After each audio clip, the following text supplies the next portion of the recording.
Hello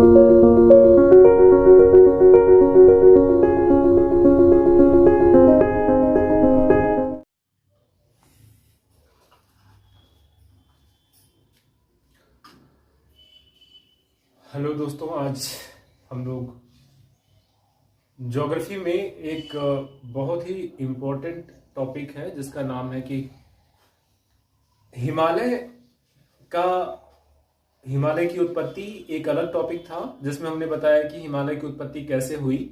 वो मैंने आपको बताया था कि हिमालय जो था वो नीचे से गोंडवाना लैंड जा रहा था, ऊपर से अंगारा लैंड आ रहा था। इन दोनों के बीच में टेथिस सी बह रहा था। इनका जब मिट्टी, इनका गाद, इनका मलबा जब इसमें पटा तो इसके बाद और प्लेटों के टकराने के बाद ये जो है सतह ऊपर उठ गया, ऐसे उठ गया, तो ये हिमालय बना था। इसके संबंध में बाकी जो भौगोलिक वेत्ता है या भूगोलविद हैं उनके भी सिद्धांतों की बात हुई थी। इसके बाद हमने उसमें अगला जो हमने कर दिया, एक समेकित वीडियो बनाया जिसमें हमने पूरा का पूरा आपको क्या दे दिया था कि भारत की हिमालय की सभी ऊंची चोटियां तो बताई ही बताई, इसके अलावा भारत की संपूर्ण पर्वत और उनकी पहाड़ियां वो सब बताया हमने। इसके पहले वाले लेक्चर में हमने आपको बताया था कि भाई जो भारत का भौगोलिक क्षेत्रफल है उसका कुल 43% के आसपास क्या है, भूमि है, समतल मैदान है, और इसके अलावा 27.7% भाग पर क्या है, पठार है। 10.7% भाग पर क्या है, पर्वत है। और जो है बाकी बचे में क्या है करने वाले हैं कि हिमालय जो है, हिमालय का विस्तार किन तरह से है। हिमालय का अब मैंने 2400 किलोमीटर का इधर से पूर्व से पश्चिम विस्तार तो बताया था। आज हम आपको बताने वाले हैं कि हिमालय कहां कहां से डिवाइड हुआ, ऊपर से नीचे यानी उत्तर से दक्षिण हिमालय का विस्तार क्या है। क्योंकि प्रश्न एग्जाम में हर तरह से पूछता है, ऊपर से नीचे यानी उत्तर से दक्षिण और यहाँ पश्चिम से पूर्व, दोनों साइड से पूछता है। तो आपके लिए जानना बिल्कुल जरूरी है कि हिमालय जो है उसको कितने तरह से वर्गीकृत कर सकते हैं। तो आइए देखते हैं बिना देर किए हुए। कॉपी पेन रखिएगा साथ में और जो जरूरी हो उसे नोट कर लीजिए। चलिए, तो हमने आपको चित्र में बताया था कि यहाँ पर हिमालय जो है वो, हम भारत के मैप को ही ले लें तो आप ऐसे देखोगे कि भाई ये भारत का मैप था। ड्राइंग काफी दिन बाद ही मैप बन रहा है तो हो सकता है कि एग्जैक्ट ना बने, लेकिन खराब ही नहीं बनेगा क्योंकि पेन की बागडोर तो अपने हाथ में है। चलिए ठीक है, ज्यादा नीचे की बात नहीं करना है अपने को, अब ज्यादा नीचे की बात नहीं करना है, बस खाली अपने को बात करना है ऊपरी पोर्शन पे यानी उत्तरी भाग की बात करनी है। ठीक है बच्चों, तो इस तरह से हमने देखा कि यहां पे ये वाला इस तरह से, इसमें जो सबसे ऊपर हमने बताया था कि यहां पर आपकी क्या है, पामीर की घाट है। पामीर की घाट है यहां पर, और पामीर की घाट से आपको एक तो यहां पर क्या निकलता है, क्यूनलुन निकलता है, क्यूनलुन रेंज निकलता है। और ये कहां जाता है बच्चों, चाइना में जाता है। दूसरा निकलता है आपका कहा यहां से, एक कौन सा है, हिंदुकुश रेंज है, हिंदुकुश रेंज है। ये कहां जाता है, ये जाता है अफगानिस्तान में। और यहां पे आपने देखा था कि यहां पर एक रेंज है, इसे क्या बोलते हैं, सुलेमान तीर्थ श्रेणी है, सुलेमान या तीर्थ श्रेणी है। और ये कहां पर है, ये पाकिस्तान में है। यहाँ पे नमक की चट्टानें पाई जाती हैं ज्यादातर। और तो ये बातें हो गई इनके बारे में। इसके अलावा जो भारत में पर्वत श्रेणियां गई हैं इनको मैं अलग अलग उससे दिखाने की कोशिश करूंगा। मैंने आपको यह बोला था कि यहां पे काराकोरम है, के से काराकोरम, ये लद्दाख श्रेणी है, एल से लद्दाख है। यहां पे जास्कर श्रेणी है, जे से जास्कर है। और यहाँ पे कौन सी श्रेणी मैंने आपको बताई थी, पी से पीर पंजाल था। तो ये ऊपर लद्दाख रेंज है पहाड़ का, एल से के से काराकोरम है, इसी में केटू है, एल से लद्दाख है। लद्दाख आप देख रहे हैं एक अलग क्या बन गया है, आपका केंद्र शासित प्रदेश बन गया है। जे से जास्कर हो गया, पी से पीर पंजाल। फिर सुनिए KLJP याद रखिएगा, पिछले भी वीडियो मैंने आपको बताया था। यहाँ पे हिमालय को ऊपर से दक्षिण कैसे बांटते हैं इसे समझने के लिए अगर हम केवल चित्रों का सहारा लें तो सबसे पहले मैं ये कहूंगा कि जो ऊपर ऊपर जो निकल आया है हिमालय का जो पोर्शन, इसे आप क्या बोलोगे बच्चों? इसे बोलते हैं हिमालय का ये सबसे ऊपरी भाग है, इसे बोलते हो आप ट्रांस या पार हिमालय। क्या बोलते हो? ट्रांस या पार हिमालय। तो ये आउटर मोस्ट है ये हिमालय की एक श्रृंखला। दूसरी श्रृंखला की बात करेंगे तो यहां पर आ जाएगा,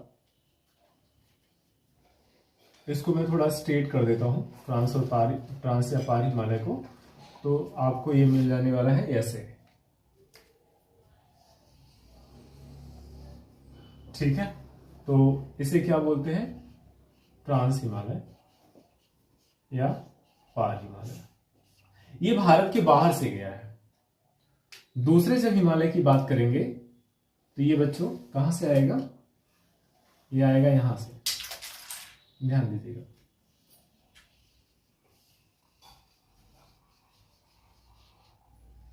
ठीक है, इसे आप क्या बोलोगे? इसे आप बोलोगे बृहद हिमालय। ब्लैक से लिख दो, काला रंग लाल की तुलना में यहां पे ज्यादा दिख रहा है, तो इसे आप क्या बोलोगे? बृहद हिमालय। बृहद हिमालय इसे बोलोगे, या इसे और क्या बोलोगे? हिमाद्री हिमालय, या इसे और क्या बोलोगे? महान हिमालय। तो इस हिमालय के नाम अलग अलग हैं।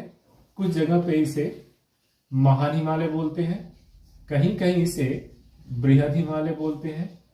साल भर इनकी चोटियां बर्फ से ढकी रहती हैं तो इन्हें हिमाद्री हिमालय भी कहते हैं। ऐसे डॉटेड डॉटेड करके चला गया, और ये पूरा मैंने बताया था कि आगे जा करके दक्षिण में अरुणाचल से नीचे घूम जाता है। और इसकी ये वाली चोटी मैंने बताया था, यहाँ पे नंगा पर्वत है। कौन सा पर्वत है बच्चों? नंगा पर्वत। इसका सबसे वेस्टर्न पोर्शन, इसमें दुनिया की टॉप जो हाईएस्ट माउंटेन पीक है वो स्थित है। इसके बाद कौन सा हिमालय आता है? उसके बाद कौन सा आता है बच्चों? उसके बाद आता है लघु हिमालय। ठीक है, तो अगला जो हिमालय का जो विस्तार है वो कौन सा है? लघु हिमालय है। लघु हिमालय, या इसे और क्या बोलते हैं? मध्य हिमालय भी बोलते हैं।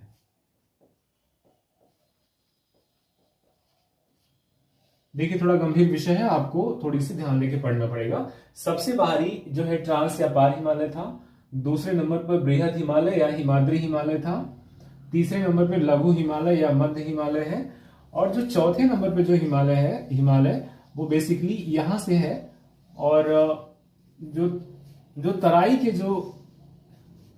के जो अपना स्टेट है भारत के, जैसे कि नेपाल हो गया, और नेपाल जो देश हो गया उसके नीचे यूपी है, बिहार है, यहां से कौन से हिमालय जाता है? शिवालिक हिमालय। तो आपने उत्तर से दक्षिण इसको क्रम को देख लिया, शिवालिक हिमालय। ये सबसे लोवेस्ट, सबसे नीचे वाला हिमालय है शिवालिक हिमालय।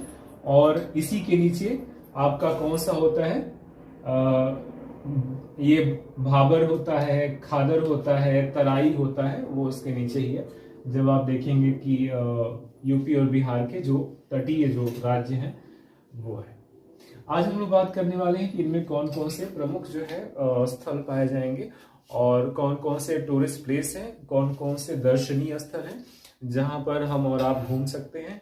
और उनमें घाटियां होती हैं, कुछ मशहूर हैं पूरे नेशनल इंटरनेशनल लेवल की। तो आपको बता दें कि ये जो ट्रांस या पार हिमालय है, ये भारत का मौजूदा जो क्षेत्रफल है, जो तट जो सीमा है उसके बाहर से निकल गया है। तो इसमें तो इसको तो आपको छोड़ना पड़ेगा। लेकिन एक चीज समझिएगा कि इंडो सांगपो सचर जोन से ये अलग होता है। यहाँ पे देखिए इसका डिटेल दिया हुआ है ट्रांस या पार हिमालय में, कि यह किससे बना है? अवसादी चट्टानों से बना है। किससे बना है? अवसादी चट्टानों से बना है। इसको अंग्रेजी में बोलते हैं सेडिमेंट्री रॉक्स। सेडिमेंट्री रॉक्स, तो ये इससे बना है। और आपको पता है कि अवसादी चट्टानें कब होती हैं? सबसे पहले आग्नेय चट्टानें बनी, आग्नेय चट्टानों के बाद जो अपर्दन अपक्षय हुआ उससे क्या बना? अवसादी चट्टानें बनी। और अवसादी चट्टानों में चूंकि कई तरह के जीवाश्मों का जमावड़ा होता है, वहां पे पेट्रोलियम होता है, गैस होता है, ऑयल होता है। तो ये है अवसादी चट्टानें। तो अवसादी चट्टानों से निर्माण हुआ है किसका? तो ये है, आप बोलोगे कि ट्रांस या पार हिमालय का। तो इसलिए ये इंपॉर्टेंट है। और किससे अलग होता है, तो इसे नोट कर लीजिएगा, एग्जाम में ये इंपॉर्टेंट है, ये पूछ सकता है। तो इंडो सांगपो सचर जोन से किससे कौन अलग होता है? इंडो सांगपो सचर जोन से जो ट्रांस हिमालय है वो महान हिमालय से अलग होता है। कि एक जोन है बीच में, एक जैसे आप जानते हैं ना कि आपका खेत हो, आपका घर का बाउंड्री हो, या फिर आपके जो घर की बाहर की जो सीमा है दूसरे की जमीन से कैसे अलग होगा। तो कई गांवों में तो एक मेड़ बना देते हैं, तो उसे आप सोचिएगा कि ये इसके जोन है, ये जो मेड़ बीच में है ये इसका जोन है। तो पहला और दूसरा कैसे अलग होगा? इंडो सांगपो सचर जोन से अलग होता है। इसका मतलब ये हुआ कि ट्रांस हिमालय बृहद हिमालय से इंडो सांगपो सचर जोन से अलग होता है। इसमें कौन कौन सी श्रेणियां हैं? तो काराकोरम है, यहाँ पर लद्दाख है, मैंने बोला था, KLJP है, जास्कर है, KLJ, और पीर पंजाल तो वाले नीचे वाले में है। तो KL और J तीन श्रेणियां किसमें हैं? ट्रांस हिमालय में आ जाती हैं, बाहर वाले हिमालय में। इसे कैलाश, यहाँ पे कैलाश मानसरोवर भी है जहाँ पे भोले बाबा बर्फानी के दर्शन करने लोग जाते हैं, महादेव के दर्शन करने, जहाँ पे बर्फ के शिवलिंग बनते हैं। तो ये तिब्बत में है। तो आपने कर लिया महान हिमालय, ट्रांस हिमालय। दूसरा हम कहते हैं बृहद हिमालय या सर्वोच्च हिमालय या महान हिमालय या हिमाद्री हिमालय। इसके चार नाम हैं। तो इसका नाम क्यों पड़ा? क्योंकि यहाँ पर इस वाले रेंज में जो आपका कौन सा हिमालय है? बृहद हिमालय है। इसमें दुनिया की सारी जो टॉप माउंटेन है, जो 6000 मीटर से जिनकी हाइट ऊंचा है, उसे क्या बोलते हैं? बड़ी है तो बृहद हिमालय हो गया। और हिमाद्री हिमालय क्यों कहते हैं? क्योंकि जब भी एक होता है कि आइस जोन होता है जिसे बोलते हैं हिमबिंदु बोलते हैं। तो जब आसमान से बारिश होती है, मैदानों पे तो पानी के रूप में होती है, लेकिन अगर यही बारिश अगर पहाड़ों पे होती है 4500 मीटर के ऊपर, ध्यान दीजिएगा कि अगर ये देखिए पहाड़ है, इस पहाड़ पर ये बादल है, पहले बचपन में बनाते थे ना बादल का चित्र। तो ये बादल की जब बारिश होती है तो ये पहाड़ पर बारिश के रूप में, बूंद के रूप में ना गिरती, किसके रूप में गिरती है? बर्फ के रूप में गिरती है। अब बर्फ के रूप में गिरेगी तो इसकी सारी जो चोटी है, जो सारी पीक है, वो किससे ढक जाती है? वो बर्फ से ढक जाती है। इसकी वजह से ही इसे हम क्या बोलते हैं? हिमाद्री हिमालय बोलते हैं। अगर यही जमीन पे गिर रही होती, अगर ये जमीन पे गिर रही होती तो किस रूप में गिरती? तब तो बारिश के रूप में, जैसे आप नहाते हैं ना उस पे जाके बारिश में, तो यहाँ पे तो बारिश के रूप में गिर रही है। लेकिन अगर ये गिर रही है यहाँ पर तो ये बर्फ के रूप में गिर रही है। यहाँ पर बर्फ इकट्ठा हो जाता है और यही जब गर्मी इस पे पड़ती है तो पिघल पिघल के नदियों के रास्ते से हमारी नदियों में पानी आता है। तो ये नदियों की पानी का स्रोत है सार भर के लिए। यानी यहाँ की नदियां जो है अधिकांश क्या है? वर्षवाहिनी है। ठीक है, वर्षवाहिनी नदियां हैं जो सूखती नहीं है और उसमें से पानी बहता रहता है। जैसे आपकी गंगा हो गई, ब्रह्मपुत्र हो गई, सिंधु हो गई, ये सब वर्षवाहिनी नदियां हैं। तो आपको पढ़ा होगा। तो दूसरा हो गया बृहद या हिमालय या बृहद हिमालय या सर्वोच्च हिमालय या हिमाद्री हिमालय। इनका निर्माण इग्नियस रॉक से हुआ। तो ये याद करने वाली चीज है आपके लिए कि इनका निर्माण कौन से चट्टानों से हुआ है? इग्नियस रॉक से हुआ है। ठीक है, तो इसको आप नोट कर लीजिएगा कि दूसरा वाला जो हिमालय है जिसको मैंने डॉटेड से बनाया है, इनका निर्माण कैसे हुआ है? इनका निर्माण हुआ है आग्नेय चट्टानों से। जो ज्वालामुखी जब फटता है तो उससे जो लावा निकलता है, पिघलने के बाद जब ठंडा होता है तो बेसाल्ट चट्टानों का रूप ले लेता है, वही आग्नेय चट्टानें भी हैं। तो दूसरे वाले हिमालय का निर्माण उसी से हुआ है। लिखा है कि largest peak of the world situated in great Himalaya. तो इसमें दुनिया की सर्वोच्च चोटियां हैं। तीसरा आता है, अच्छा इसमें एक चीज और ध्यान दीजिएगा कि बृहद हिमालय लघु हिमालय से कैसे अलग होता है? मेन सेंट्रल थ्रस्ट से अलग होता है। तो बृहद हिमालय लघु हिमालय से कैसे अलग होता है बच्चों? मेन सेंट्रल थ्रस्ट से अलग होता है। तो याद करिएगा, पहला इंडो सांगपो सचर जोन से अलग हो रहा था, दूसरा मेन सेंट्रल थ्रस्ट से अलग होता है। और इसमें क्या क्या होता है? इसमें आपको जो मैंने दुनिया की जो टॉप पिक बताई थी वो सारी इसी में सिचुएटेड है। तो आपने दो माउंटेन रेंज की बात कर ली, पहला ट्रांस हिमालय, दूसरा बृहद हिमालय। जो मेन खेल है, जो मेन कहानी है, वो किसमें है? वो है आपके थर्ड वाले, जिसे क्या बोलते हैं? लघु हिमालय या मध्य हिमालय। ठीक है, इसके बाद जो ये मैंने जो इस तरह से बनाया है, जो इसे स्टार के रूप में जो बनाया है, ये क्या है बच्चों? ये इस तरह से है कि हाँ, जो स्टार के रूप में मैंने बनाया है यहाँ पर, और ये है मध्य हिमालय। इसमें ध्यान देंगे तो यहाँ पर जो ये वाला पोर्शन है, यहाँ पे मिटा रहा हूं, ध्यान दीजिएगा, पीर पंजाल श्रेणी है। यहाँ पर जम्मू कश्मीर में कौन सी घाटी बच्चों? तो ये है कश्मीर घाटी, ठीक है, ये कश्मीर घाटी है। कश्मीर घाटी में आपका क्या क्या है? तो इसे बोलते हैं, यहां पर मैं लिख दे रहा हूं, यहां पर गुलमर्ग है, गुलमर्ग, सोनमर्ग, सोनमर्ग, डल झील समझ ही रहे हैं। ये सारी कश्मीर घाटी की खूबी है। और घाटी ये होती है कि दो पहाड़ों के बीच में जब कोई समतल कोई स्पेस है, लगभग ये 200-300 किलोमीटर की चौड़ी पट्टी होती है, 200-300 किलोमीटर लंबी पट्टी होती है, जो तकरीबन 50 किलोमीटर तक चौड़ी होती है। तो ये घाटी कहती है, ये जलवायु जो है हेल्थ के लिए बहुत ही सही मानी जाती है, और यहाँ पर लोग घूमने के लिए जाते हैं। यहाँ पर टेम्परेचर अक्सर कम होता है, ठीक है। तो ये हो गई आपकी कश्मीर घाटी। कश्मीर घाटी के बाद जो है, यहां पर जब आप आओगे, मैं इसको मिटा रहा हूं, इसे आप नोट कर लीजिएगा। तो कश्मीर घाटी के बाद जब आप यहां पे आओगे हिमाचल प्रदेश में, तो यहां पे कौन कौन सी घाटियां बच्चों? तो हिमाचल प्रदेश में यहां पर जो घाटियां हैं वो कौन कौन सी हैं? यहां पे देखिए, कांगड़ा है,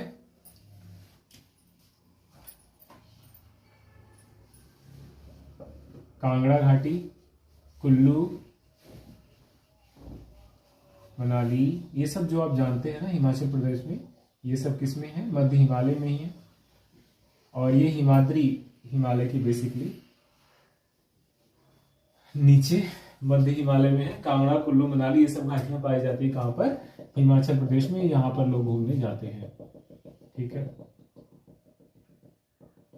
तीसरे में आप आगे आओगे तो मैंने यहां पे लिखा है कि ये जो है लघु हिमालय और मध्य हिमालय में, मैंने पहले लिखा है पीर पंजाल जो जम्मू कश्मीर में है, उसके नीचे धौलाधर श्रेणी है जिसमें कांगड़ा, कुल्लू, मनाली है। ये धौलाधर श्रेणी बेसिकली है। कौन सी श्रेणी है? धौलाधर है। तो यहाँ पे मैं इसको लिख भी देता हूँ कि ये धौलाधर श्रेणी है, धौलाधर श्रेणी है, ठीक है। तो ये धौलाधर हो गया। और आगे आप जाओगे उत्तराखंड में तो गढ़वाल श्रेणी आती है, यहाँ पे मैंने गढ़वाल श्रेणी लिखा हुआ है। नेपाल में जाओगे तो आपको क्या मिलने वाला है? महाभारत श्रेणी। तो यहाँ पे क्या मिल जाएगा?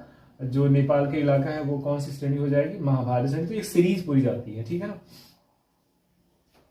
तो यहाँ पर आपको मिल जाएगा धौलाधर श्रेणी के बाद उत्तराखंड में गढ़वाल श्रेणी मिल जाएगी, ये गढ़वाल श्रेणी है।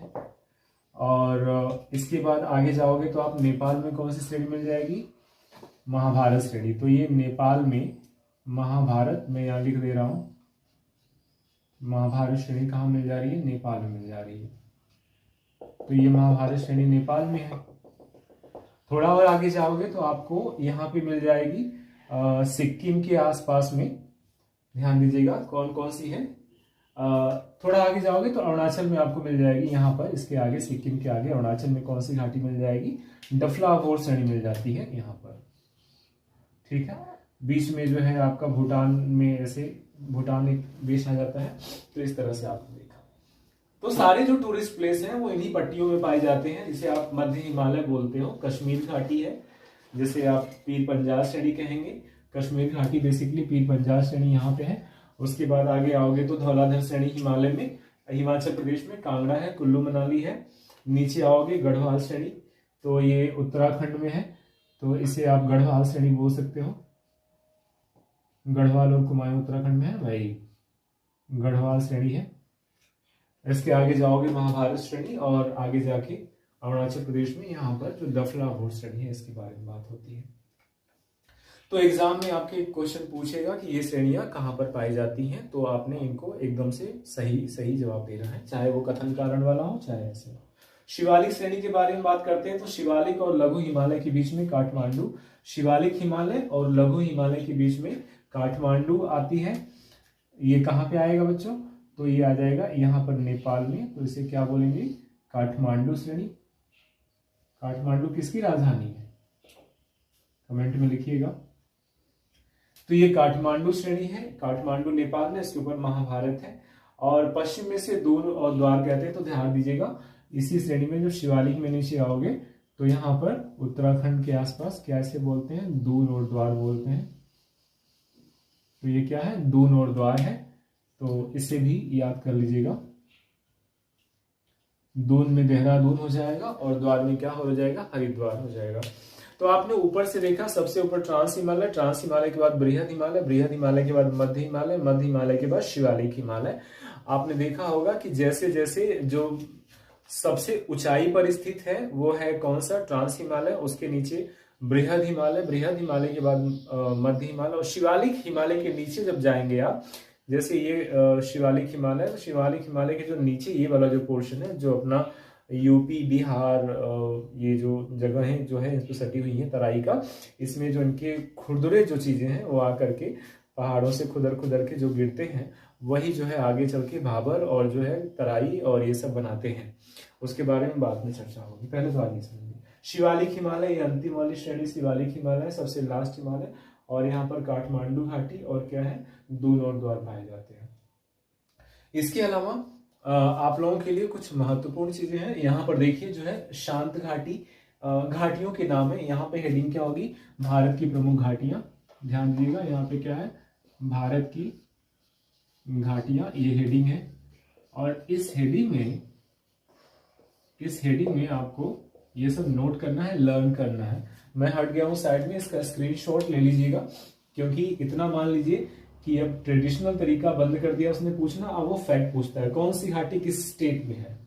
तो ध्यान दीजिएगा, ये जो शांत घाटी है ये केरल के पलक्कड़ जिले में है, जुकू घाटी नागालैंड में है, मूर्खा घाटी लद्दाख में है, चुम्बा घाटी सिक्किम और भूटान में दोनों का है, कांगड़ा घाटी जो है हिमाचल प्रदेश में है, पहले भी हो चुका है। और यहाँ पर धर्मशाला एक तीर्थ स्थल, एक जो टूरिस्ट प्लेस है वो इंपॉर्टेंट है। नीचे स्पीति घाटी आएंगे तो यहाँ पर बौद्ध लोगों का कौन सा मठ है, तबो मठ है, ये बहुत ही मशहूर है। और नीचे आएंगे कुल्लू घाटी, जिसे देवताओं की घाटी भी कहते हैं, ये हिमाचल में है, और धौलाधर और पीर पंजाल के बीच में है। तो और इसके बाद हिमालय में और कौन कौन सी घाटियां हैं, तो सांगला घाटी है, किन्नौर घाटी है, पार्वती घाटी है। ठीक है, तो एक छोटे से सेशन में हम जो कर सकते हैं वो हमने करने की कोशिश किया है। और ये क्या है बच्चों, ये है कि भाई आप जो है इसको बढ़िया से क्रमबद्ध तरीके से इसका नोट्स बना लीजिएगा। वीडियो एक बार में समझ में ना आए तो उसको दोबारा तिबारा रिवाइंड करके देखते रहिए, क्योंकि मेरा निजी तजुर्बा है कि यहाँ से सवाल खूब आते हैं। सुमेलित करने के लिए पीसीएस में आते हैं, दरोगा और लेखपाल और बाकी जो छोटी परीक्षाएं पुलिस और बाकी में ये वन लाइनर में आते हैं। और इसमें जिनका कंसेप्ट क्लियर नहीं है वो लोग घबराते हैं। तो आप इसको गंभीरता से करिएगा। और अगर वीडियो जो है इसको ये क्रमबद्ध तरीके से बना है, मतलब सबसे पहले हमने बनाया, ये लगभग चौथा या पांचवा वीडियो है भूगोल का। और इसके पीछे के सिद्धांत के बारे में बात कर लेंगे अगले वीडियो में कि ये सब कैसे कैसे कहाँ घाटियां बनी और कैसे वो दून और द्वार कैसे बने। एक चीज और है कि जो जम्मू कश्मीर में जाफरान यानी केसर की जो खेती होती है उसे करेवा कहते हैं। तो वो करेवा के लिए मैं यहाँ पर एक अलग से चित्र बना रहा हूँ, इसको देखिएगा कि ये जो जैसे कि जम्मू कश्मीर में जो केसर की खेती होती है जो करीब 10 लाख रुपए के आसपास होगा, मुझे आइडिया नहीं है लेकिन बहुत महंगा होता है। तो ये देखेंगे, तो इसे हम अगर करेवा कहें, थोड़ा और पीछे बनाता हूँ, तो ये पहाड़ है, पहाड़ में ये जो इलाका है जो इसका ढलान वाला इलाका है, तो यहाँ से मिट्टी खुदुर के यहाँ पर इकट्ठी होती है। निश्चित रूप से ये मिट्टी बहुत ही, इसमें न्यूट्रिशन होगा, तो ये मिट्टी बहुत क्या होती है, उपजाऊ होती है। इसी को क्या बोलते हैं, करेवा कहते हैं। और करेवा एक तरह की सॉयल है जम्मू कश्मीर में, जिसमें किसकी खेती होती है बच्चों, जाफरान की खेती होती है। तो जाफरान यानी केसर, आप जानते ही हैं केसर की प्रजाति है, जाफरान की खेती होती है। और ये इसे क्या है, केसर के नाम से भी समझ सकते हैं।